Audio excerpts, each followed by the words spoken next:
This is the Marmot Vault 100. Adam and David do not think that this will hold up to a marmot encounter. I'll be marketing these when I return home and making a whole bunch of money off them.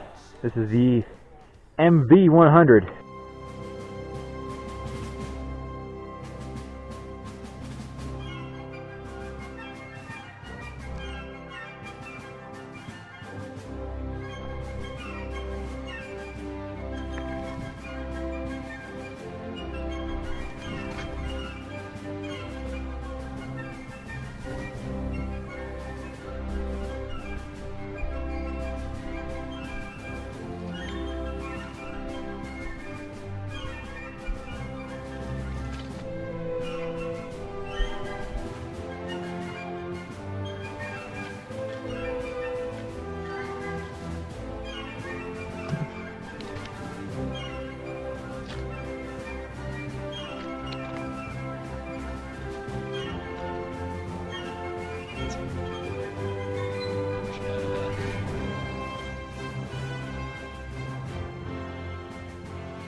Captain's log number 1.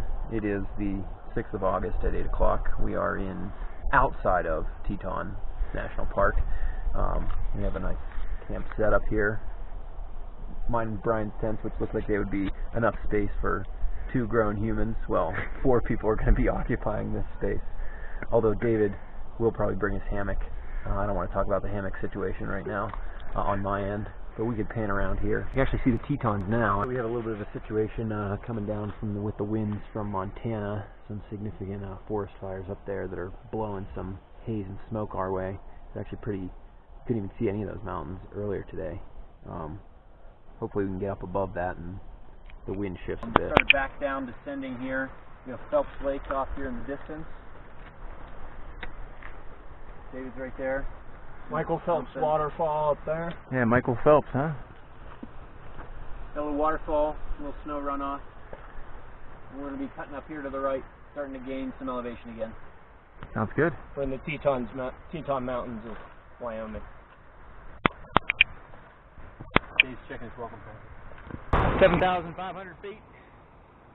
Don't know what stream this is. We're hiking up Death Canyon. There's the trail heading back down to Phelps. Probably can't see Phelps, but Phelps is right there. Phelps Lake. Then we have Adam and Nicholas preparing to continue on. Still hiking up Death Canyon Trail.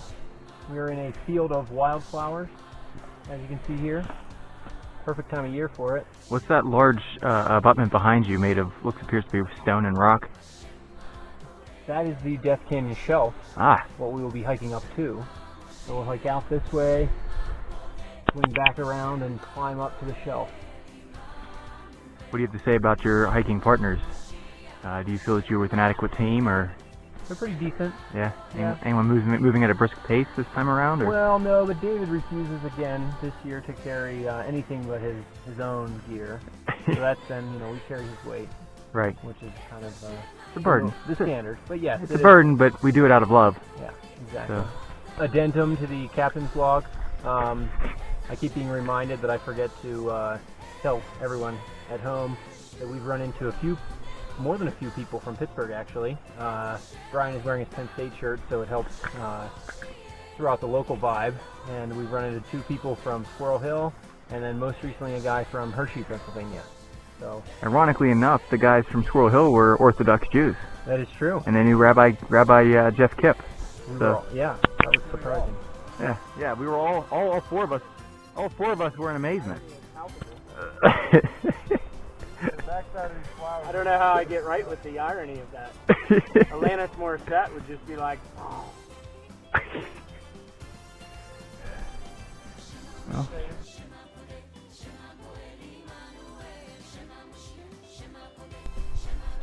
On top of the shelf, finally. And we have some bristlecone pine, the oldest pine in the world, dating back to the flood of Noah. So, pretty cool. Pretty cool. guess we're going to try and shoot for Alaska Basin tonight and see if we can't get there. So for documentation purposes, it is August 7th, 2017, and there is some water that you can boil or treat still up here. We're about maybe a mile in on top of the shelf. So if you're coming up from below and you're worried about water like I was, there is still a little bit of water up here to be had.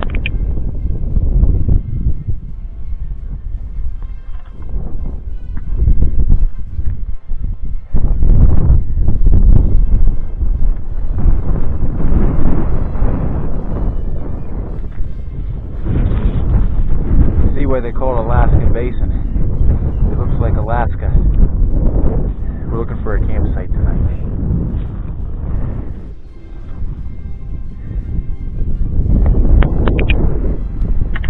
This is our camp, surrounded by mosquitoes and bristlecone pine. So regardless of what rangers tell you, you should always bring a hammock.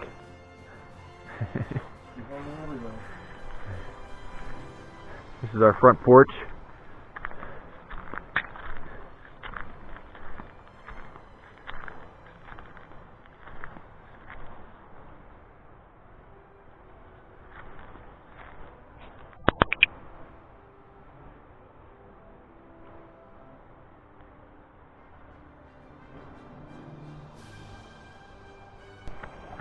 Well, we just had dinner, night one. We made it into Alaska Basin. Not quite down to the lakes, but we found a nice grove of pine there. That's very nice setup for 2 tents. Be blocked from the wind and some other exposure. And now we're just finished dinner and making sure we're bear-proofing everything. We're gonna have to string our packs up in the trees, hide the bear vaults over there in the rocks somewhere, and generally practice generally good bear hygiene and processes. Bear hygiene. I can use a trip log. A trip log. To recap for today's events, we ended up, like Adam said, back here in Alaska Basin. Well, not back, but in Alaska Basin. We ended up doing a 15-mile trip. Total hike time was, Brian? 10 hours with stops. 10 hours with stops. So with the stops, it equates to about 2 miles an hour, which is not a bad pace for a somewhat rugged course. Yeah, Dave's being all technical here. We ascended about just short of 4,000 feet, so 3,950 some.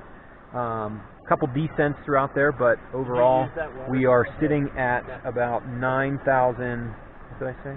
300 and something. Yeah, 9,300 feet. So we're up there. Fresh stuff now. Good deal. Yeah. And we covered how many miles again? 15. 15 miles. 15 miles. All right. So pretty good first day. Alrighty. Let's wrap it up. Dave, what did you go with? Grape or berry? Berry. What'd you think? It was very good. Whoa, berries and cherries.